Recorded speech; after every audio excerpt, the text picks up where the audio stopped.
back in the late 80s, I was a pretty big silver trader and gold trader. And I don't think I've ever told this story on tape before. I was a pretty big silver and gold trader. And I always paid my taxes, and I took what was a legal tax deduction on my silver trades. And a few years later, I think it was 88 or 89 or something, the IRS claimed that what I did, and other people did as well, was now illegal. We couldn't do it anymore. But they made it retroactive. I said, what do you mean retroactive? It was legal then. I did what was legal. He said, yeah, but it's now we're making it illegal retroactively. And that's not good. So you owe us $600,000 or $800,000. For what? It was legal. How could you make something retroactive? Change the law backwards in time. It makes no sense. Well, we're doing it. And so everybody said they can't do that. So we went to court, a class action lawsuit. And the judge agreed with the IRS and said they could do it retroactively. And that's when I knew that there was something wrong in America with the IRS and the system here, you know. Aaron, you were telling me this story last night, and before you even finished saying, in the late 80s, the tax law said retroactive. And I knew that because they literally ruined my dad, but he paid. He didn't know. He still thought this was America.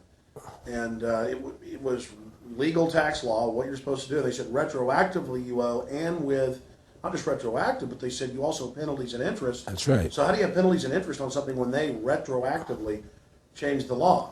Well, first of all, they can't retroactively. How can you do something retroactively? Penalties and interest are a farce. The whole thing, because they do whatever they want to do.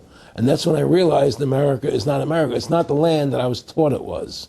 Because they can do whatever they wish to do. And there's nothing the citizen can do about it. Now, you've made America Freedom to Fascism. I want to walk through that film, and I want to encourage everybody out there to get a copy of it on DVD. It was also in theaters around the country, and I think the best film out there on the Federal Reserve and the IRS and the whole banker scam, and I want to discuss that with you here. But I wanted to go back a little bit to the point that we discussed last night, where you don't advise people to not pay. And I do the same thing. People say, well, wait, you're saying it's a scam, but you're saying go ahead and pay it. And I like the way you summed it up.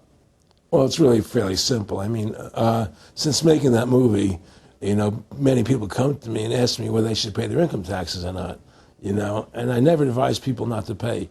And the reason I tell them, I said, look, I've done a lot of research. The Supreme Court has ruled that the IRS has no authority. The 16th Amendment did not give the IRS the authority to tax your labor and your wages. That's a fact. All right, the Supreme Court is the law of the land, you know, and the IRS does not trump the Supreme Court. However, that being the case, the fact is, if the mafia would come to you and say, we want $2,000 a month or we're going to hurt you, I would not advise you not to pay them, because you may get hurt by not paying them. Whether it's legal or not doesn't necessarily matter. You're going to get hurt if you don't. It's the same thing with the IRS. They can hurt you. They can put you in jail. They can torture you. So if you don't pay them, you may get hurt.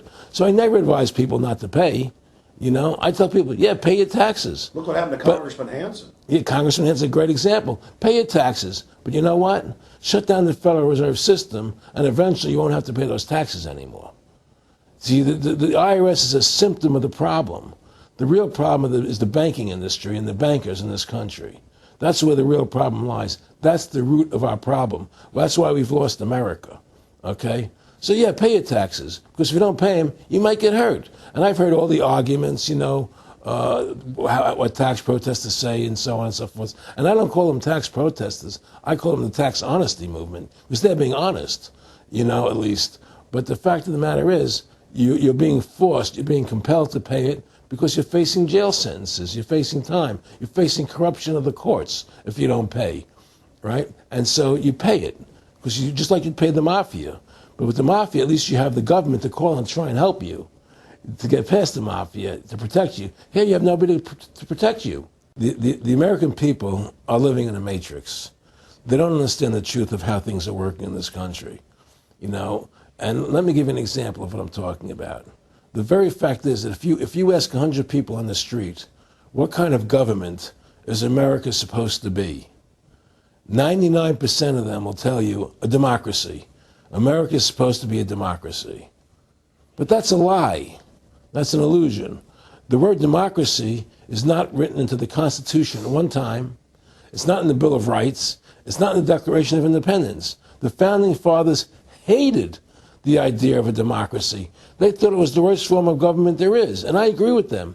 Because in a democracy, 51% of the people control 49% of the people. If you're part of the 49%, you're not free. America was founded as a constitutional republic. And in that constitutional republic that we have, 99% of the people can't take away the rights of 1%. You have your rights because you were born with them. You have God-given human rights that nobody can take away from you. The government, the majority, no matter who they are, I can't take away your rights. And that's what our founding fathers gave us. But the psychological operations that they do to us, they make us believe that we're a democracy and that majority rules. You see? And they want you to believe that. Because then they tell you this poll says this many want this and this many want that and this many want this. And it doesn't have anything to do with anything. Well, Hitler was elected. Hitler was elected. Hitler did everything legally. And in a constitutional republic, a minority is protected against a majority. Wasn't it Benjamin Franklin, to paraphrase, that said democracy is two wolves and a sheep voting on what's for dinner? Exactly. And then he also said in a republic, the sheep would have a gun to protect himself. You know, and that's the truth. America's not a democracy, but you ask the most intelligent people what form of government America is supposed to be, they'll say a democracy. Because that's what they've been brainwashed. They've been psyoped into believing that. They believe that we're in Iraq. They believe we're in Iraq to promote democracy. The word democracy, you hear George Bush saying democracy means freedom. No, democracy equals New World Order. Democracy equals slavery. The word democracy is not synonymous with freedom. It's the opposite of freedom. Democracy is the worst form of government you can have because it's majority rule. And the government can tell you exactly what they want to tell you to do because the majority wants it. I don't care what the majority wants. I live my life as I choose. And if I don't commit violence, theft, or fraud against another human being, I can live my life as I wish. That's my choice. And if I'm allowed to make mistakes, because when you make mistakes, you learn from them. You grow as a human being. We're put on this earth to become the best individuals we can be, to fulfill our God-given potential, right? We're not here to put on this earth so that the government can tell us how to live our lives and what we must do. We put into these systems and these paradigms. No. The same thing in health. You know, if you're sick, you have to have a certain protocol. Nonsense. You know, be individuals, think for yourself, have critical thinking, you know. And so what's happened is that because they've taught everybody that we're a democracy, which is not true, now, so then in 1913, they bring the Federal Reserve System into being, right? And now you have this Federal Reserve System, which then in 1913 got the right to create money for the government, when before that the government created its own money. Now the government, when it needed money, had to borrow it from this private bank called the Federal Reserve, which is a private bank owned by individuals, incorporated in Delaware. And so what happens is now the government borrows money from them to fund the government. Then the government says, well, we have to pay these people interest. How are we going to pay them interest? Let's impose a tax on the labor of the American people, which never existed before, to pay the interest to the bankers. In fact, in 1980, Ronald Reagan said not one red cent of your income tax money goes to run the country. It all goes to the Federal Reserve. Well, it was the Grace Commission report that said that not one nickel goes to the infrastructure of the country. You know. I guess Reagan quoted that. Too. Right. And so, but the point I'm trying to make is that by creating this Federal Reserve System, the government now became dependent on these private banks for money. And they started taxing us, you see. And so now what happens is that in 35, I believe it was, Social Security started. And they gave Social Security cards, said not to be used for identification, the Social Security number right on the card. right? And through Social Security, they started deducting money out of your paycheck. That was the first time they were ever could take money out of your paycheck, because people agreed to it because they thought it was going to their retirement fund. And so then when they instituted the income tax again, they started taking money out of your paycheck because Social Security could do it. And then they could do it again.